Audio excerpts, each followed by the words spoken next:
भूतानामादिरन्तोऽन्तरं हि बहि भौतिकानां यथा कंद्वार भूर्वायुर्ज्योतिरंगनाः।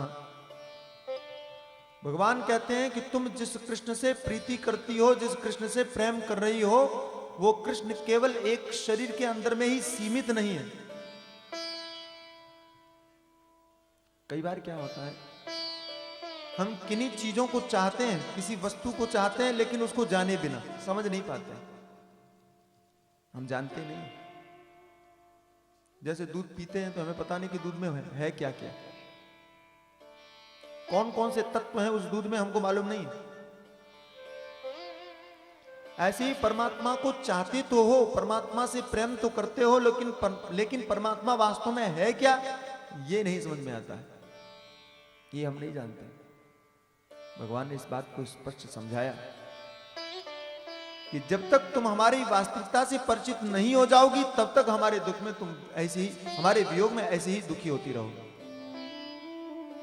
और ये सच बात है कि भगवान को भी अगर सही रूप में नहीं जाना तो उनसे प्रीति करने के बाद में भी रोना पड़ेगा। और कभी कभी मुझे लगता है कि भगवान की प्राप्ति से ही दुख नहीं मिटते हैं। क्षमा चाहता हूं, आप लोग थोड़ा सोच करके समझ करके फिर सुनना। कई बार लोग सुन लेते हैं लेकिन समझ नहीं पाते हैं। भगवान की प्राप्ति से ही दुख नहीं मिट जाते हैं। और यदि ऐसा होता तो महाभारत के युद्ध में एक ही रथ पर खड़े हुए भगवान के सामने अर्जुन को रोना नहीं पड़ता। पुत्र के रूप में प्रकट होने के बाद में दशरथ को मरना नहीं पड़ता। दशरथ को भी मरने के बाद में रोना पड़ा, मुक्त नहीं हुए, स्वर्ग में पहुंच गए। और परम कृपालु परमात्मा ने, परम कृपालु भगवान ने जो उपदेश अपनी प्रिय गोपियों को दिया है, वही उपदेश उन्होंने दशरथ को भी दिया है। वही ज्ञानोपदेश उन्होंने वसुदेव को भी दिया है। और मैं हमेशा ये चाहूंगा कि जिन हम भगवान की हम पूजा करते हैं, जिन ग्रंथों की हम पूजा करते हैं, उनमें लिखा क्या है, भगवान कहना क्या चाहते हैं, उस बात को भी हम समझें।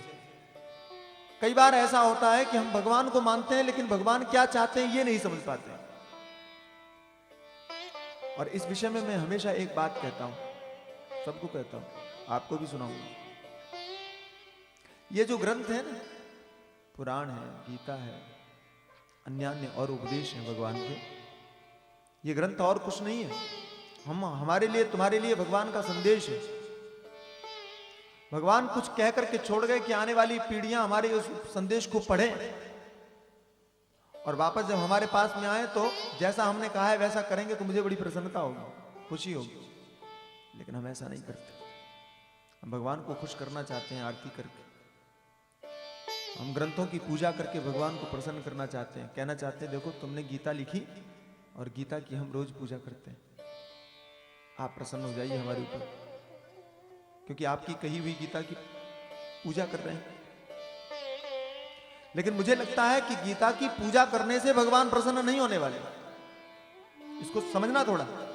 एक आदमी है और उस आदमी के एक लड़का है, उस पुत्र से बड़ा प्यार करता है। वो लड़का भी भगवान अपने पिता को बहुत मानता है, बहुत इज्जत करता है। लेकिन किसी बात में थोड़ा झगड़ा हो गया, हल्का सा। लड़का घर छोड़ करके बाहर चला गया, मान लीजिए बंबई चला गया। लेकिन बंबई जाने के बाद में भी उसको अपने पिता की बहुत याद आती है।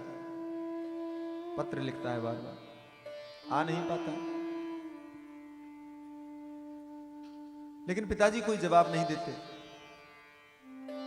लेकिन फिर भी इसका प्रेम कम नहीं होता, बार बार लिखता है। 2-3 साल बाद में इसने लिखा कि मेरी इच्छा है कि मैं गांव आऊं, और 1 महीने के बाद में मैं गांव आ रहा हूं।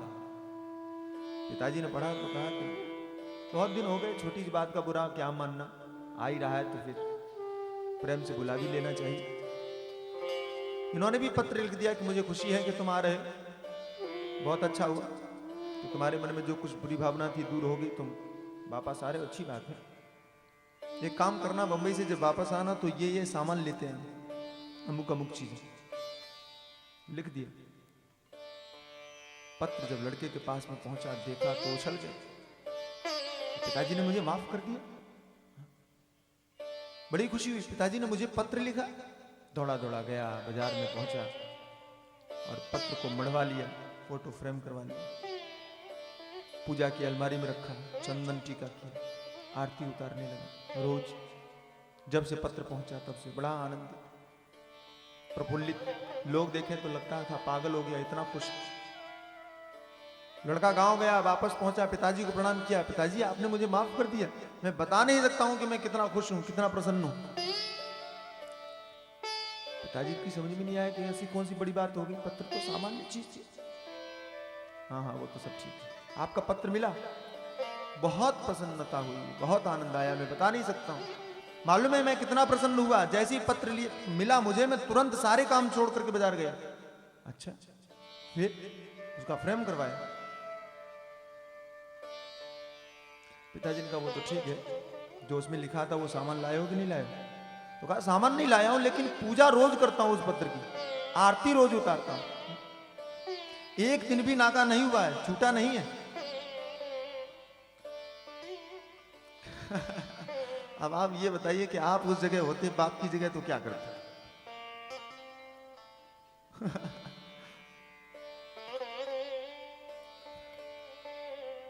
बेवकूफ कहेंगे, पत्र को फाड़ करके फेंक देता, सामान ले आता, और भले ही वो पत्र को फाड़ देता, पत्र की कीमत नहीं है कुछ भी।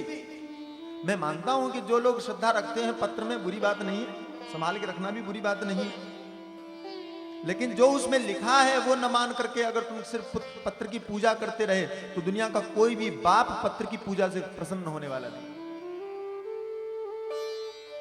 और जब दुनिया का कोई बाप पत्र की पूजा से प्रसन्न होने वाला नहीं है तो सबका बाप पत्र की पूजा से कैसे प्रसन्न होगा? हा?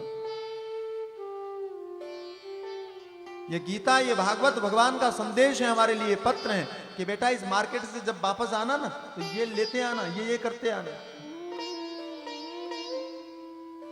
थोड़ा झगड़ा हो गया था इसलिए तुमको भेज दिया था, कोई बात नहीं, जब आओगे तो संभाल के आना थोड़ा। कई लोग तो पत्र सुनना ही नहीं चाहते, भेजा भी है हम, और जो सुन लेते हैं वो उठा के पूजा में रख देते हैं, पढ़ने की जरूरत नहीं। अगर आप चाहते हो कि भगवान का संदेश प्राप्त करने के बाद में भगवान प्रसन्न हो, तो जो किताबें तुमने बांध करके रखी है ना अलमारी में, उनको थोड़ा खोलो, साफ करो, धूल हटाना जरा।